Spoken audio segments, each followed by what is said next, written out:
Hello everyone, welcome back to my YouTube channel. हम कर रहे थे वैदिक सभ्यता। वैदिक सभ्यता में हमने वेदों से संबंधित कुछ महत्वपूर्ण प्रश्नों को देखा था।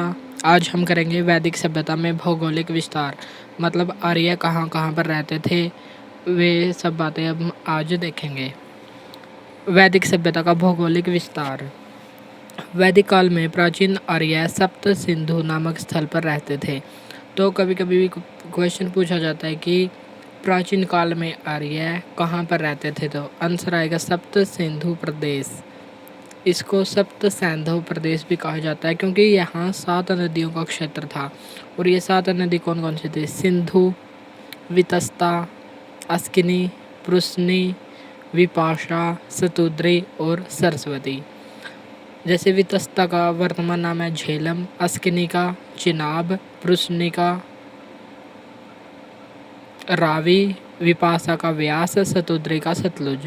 ये प्राचीन नदियों के नाम है। ये 7 नदी बहती थी। इन नदियों के आसपास का क्षेत्र सप्त सैंधव प्रदेश कहलाता था और इसी में प्राचीन काल में आर्य रहते थे।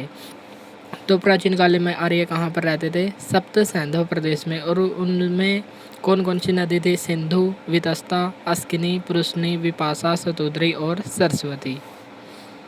नेक्स्ट है, आर्यों के 5 कबीले होते थे जिन्हें कबीले या जन। आर्यों के 5 जन थे या कबीले थे। इन्हें पंचजन कहा जाता था क्योंकि 5 थे तो पंचजन। और इनमें भी 2 प्रमुख शासक थे, भरत और त्रित्सु।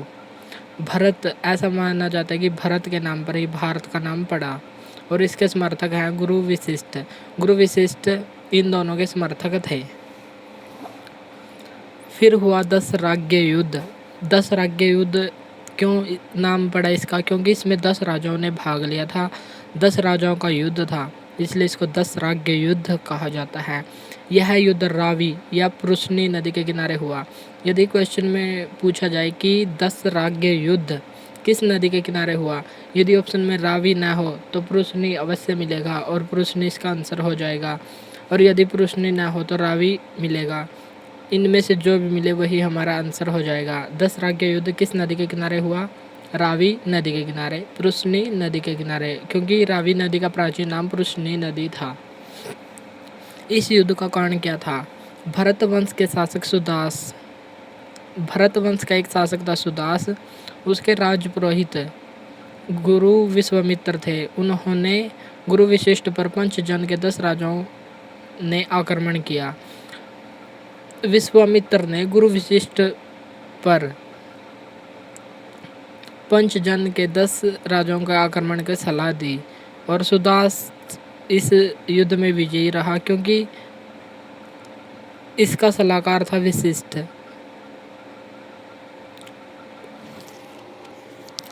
10 राज्य युद्ध क्या है? 10 राजाओं का युद्ध है। इसमें किस किस ने भाग लिया? 10 राजाओं ने भाग लिया और विजयी कौन रहा? सुदास, जो भरत वंश का था। इस युद्ध में सुदास विजयी रहे और 10 राजा हार गए। और इसका सलाहकार कौन था? गुरु विशिष्ट, जिस पर पंचजन के 10 राजाओं ने एक साथ आक्रमण किया था और सुदास इसमें विजयी रहा था। इस युद्ध की जानकारी हमें किससे मिलती है? युद्ध का स्रोत क्या है?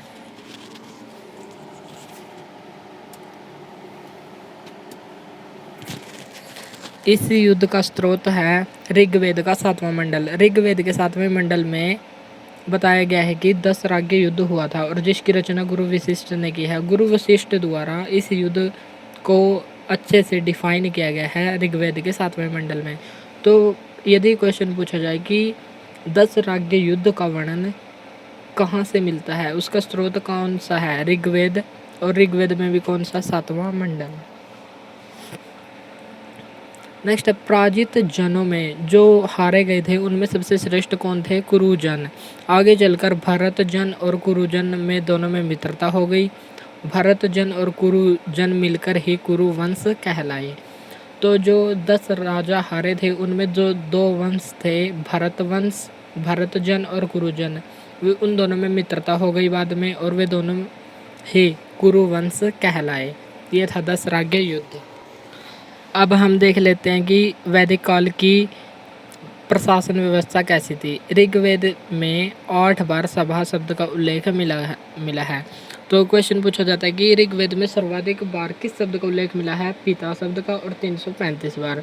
लेकिन यदि पूछा जाए सभा शब्द का उल्लेख कितनी बार मिला है, तो आंसर है 8 बार।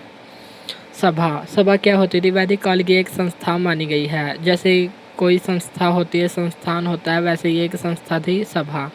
इसमें पुरुष और महिला दोनों का प्रवेश संभव था, यानी कि दोनों ही भाग ले सकते थे। और जो इसमें भाग लेने वाला पुरुष था उसको सभेय, और जो महिला होती थी जो भाग लेती थी उसको सभावती कहा जाता था।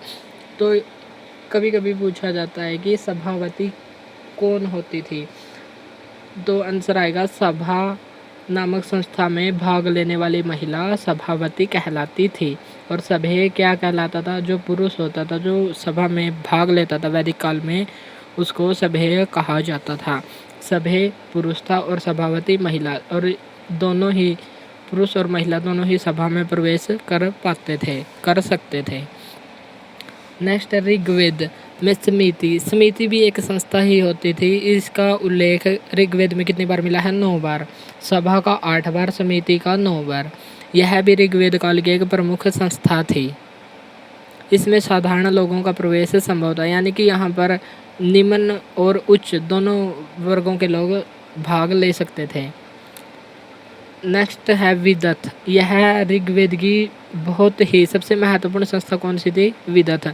यदि क्वेश्चन में पूछा जाए ऋग्वेद की महत्वपूर्ण संस्थाएं कौन कौन सी हैं, तो उनमें नाम आएगा सभा, समिति और विदथ। यदि पूछा जाए सबसे महत्वपूर्ण संस्था कौन सी थी, तो आंसर आएगा विदथ। और इसका सर्वाधिक बार भी उल्लेख हुआ है, 122 बार। इन तीनों समितियों में सर्वाधिक बार उल्लेख किसका हुआ है?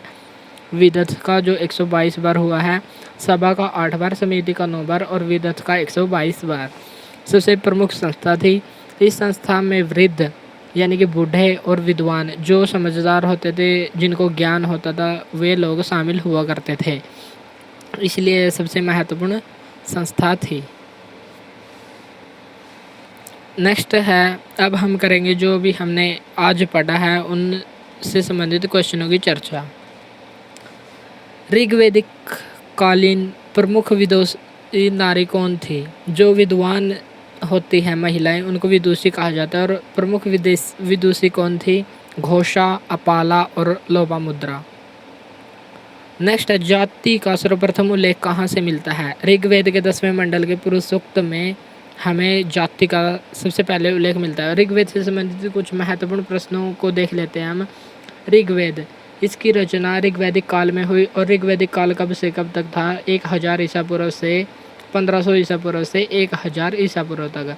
इसमें कितने मंडल हैं? 10 मंडल हैं, 1028 सूक्त, 10,462 मंत्र।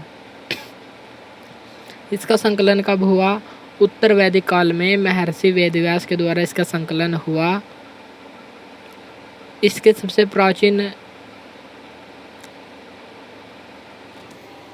मंडल कौन कौन से हैं? जो दूसरे से लेकर 7वें तक हैं वे सबसे प्राचीन है, और नवीनतम है पहला और 10वां।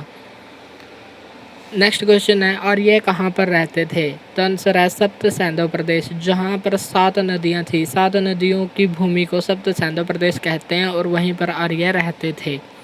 नेक्स्ट, ऋग्वेद में विदथ का उल्लेख कितनी बार मिलता है? विदथ ऋग्वेदिक कालीन सबसे महत्वपूर्ण संस्था थी। विदथ का उल्लेख मिलता है 122 बार। यदि पूछा जाए सभा का 8 बार और समिति का 9 बार। सतलुज नदी का प्राचीन नाम क्या था? आंसर आएगा सतुद्री। यदि पुरुषनी का पूछा जाए तो आंसर आएगा रावी, और वितस्ता तो झेलम। नेक्स्ट, नवीनतम वेद कौन सा है? जो सबसे नवीनतम है अथर्ववेद। और यदि पूछा जाए सबसे प्राचीनतम वेद कौन सा है, तो आंसर आएगा ऋग्वेद। यदि पूछा जाए युद्ध से संबंधित नियम किस वेद में उल्लेखित किए गए हैं? यजुर्वेद में। और यदि पूछा जाए कौन सा वेद भारतीय संगीत का जनक माना जाता है, तो आंसर आएगा सामवेद। तांड्य ब्राह्मण या पंचविश किससे संबंधित ब्राह्मण ग्रंथ है? किस वेद का ब्राह्मण ग्रंथ है? तो आंसर आएगा सामवेद। सामवेद का ब्राह्मण ग्रंथ कौन सा है?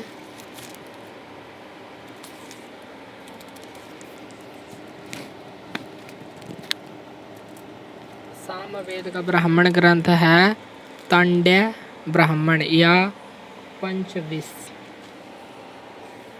नेक्स्ट है जिसका क्वेश्चन आपको कमेंट बॉक्स में बताना है, ऋग्वेद के मंत्रों का उच्चारण करने वाला क्या कहलाता था।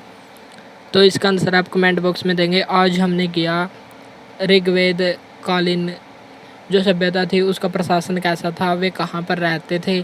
कल को हम उत्तर वैदिक कालीन सभ्यता की चर्चा करेंगे और इस प्रकार हमारा एंशिएंट हिस्ट्री चलती रहेगी। आज के लिए इतना ही। कमेंट बॉक्स में आंसर देना न भूलें। Thank you.